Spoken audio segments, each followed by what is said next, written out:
পরিচয় দিয়েছেন, আপনি আপনি সেনাবাহিনীর পরিচয় দিয়েছেন, আমি লালমনিরহাট সেনা ক্যাম্পে যাব। হ্যালো হ্যালো, আসসালামু আলাইকুম। ওয়ালাইকুম আসসালাম।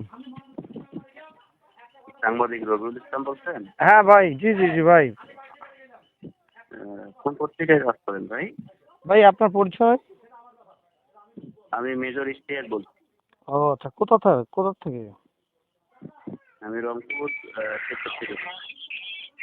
রংপুর সেক্টর, ও আচ্ছা ভাই বলেন, কি জানতে চাচ্ছিলেন? আপনি কোন পত্রিকায় সাংবাদিকতা? দৈনিক দিনকাল। দৈনিক দিনকাল, রেজিস্ট্রেশন প্রাপ্ত? অবশ্যই। এখন কথা হচ্ছে যে সাংবাদিকতা করা আপনার পেশা না মাস্তানি করা পেশা? আপনার সাথে কথা এইভাবে বলতে চাচ্ছি না। আপনি কি বলতে চাচ্ছেন? আপনি আপনি আগামী 3 দিনের মধ্যে আপনি আপনার সমস্ত সাংবাদিকতার পরিচয়পত্র নিয়ে আমাদের ক্যান্টনমেন্টে আসবেন। আপনি আসেন লালমনিরহাটে, শোনেন, আপনি লালমনিরহাটে সেনা ক্যাম্পে এসে আমাকে ফোন দিবেন, ঠিক আছে? আপনার সাথে রংপুরে কেন যাবো? আমি লালমনিরহাট সেনা ক্যাম্পে কথা বলবো, আপনি কেন? আচ্ছা, আপনাকে হ্যাঁ, আপনি লালমনিরহাটে আসেন, আপনি রংপুরে কেন?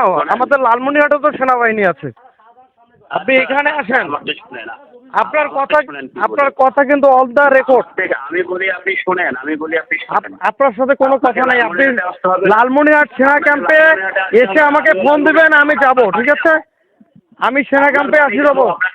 আমার বাড়ি কেন আপনি আসবেন? আরে আমার বাড়ি কেন আপনি আসবেন? আপনি সেনা ক্যাম্পের সেনাবাহিনীর পরিচয় দিয়েছেন, আপনি সেনাবাহিনীর পরিচয় দিয়েছেন, আমি লালমনিরহাট সেনা ক্যাম্পে যাব। আপনি রংপুরে কেন যাব আমি? হ্যাঁ, আপনি সেনাবাহিনীর মেজর পরিচয় দিচ্ছেন, আর আপনার ইন্সপেক্টর কোন থানায় আছেন? আপনি হাতিবান্ধায় থাকেন, আসেন এসপি অফিসে আসেন।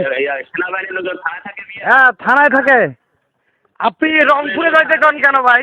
আমাকে কি বোকা মনে করেন যে আমরা রংপুর মেজরের কাছে দেখা করবো? আপনি যতই মেজর হন, আমাদের লালমনিরহাট সেনা, আপনি লালমনিরহাট সেনা ক্যাম্পে আসেন। আমার বাড়ি কেন?